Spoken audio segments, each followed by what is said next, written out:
अवधूत चिंतन श्री गुरुदेव दत्त श्री स्वामी समर्थ। तर आज संध्याकाळपासून पौष अमावस्येला सुरुवात झाली, उद्या संध्याकाळी याची समाप्ती असणार आहे। या अमावस्येलाच मौनी अमावस्या असं सुद्धा म्हटलं जातं। या दिवशी जेवढं काही तुम्हाला मौन ठेवता येईल तेवढं अवश्य ठेवा किंवा कमीत कमी बोलण्याचा नक्कीच प्रयत्न करा।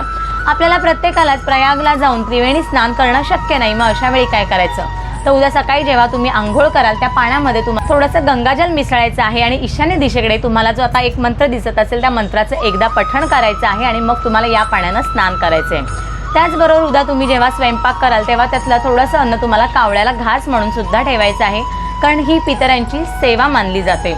त्याचबरोबर उद्या तुम्हाला गाईला आणि कुत्र्याला सुद्धा एक चपाती खाऊ घालायची आहे। मौनी अमावस्येच्या दिवशी दानाला अतिशय महत्त्व आहे आणि यामुळे तुम्ही उद्या अन्नदान किंवा वस्त्रदान सुद्धा करू शकता। जेवढं काही तुमच्याने शक्य होईल तेवढं तुम्ही दान मात्र उद्याच्या दिवशी अवश्य करा।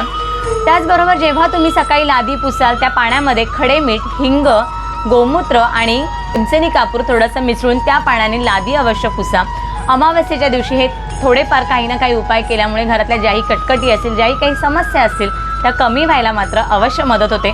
कोणतीही सेवा कराल तेव्हा मात्र त्यावरती 100% विश्वास ठेवा, श्रद्धा ठेवा आणि सेवा करा। धन्यवाद। श्री स्वामी समर्थ।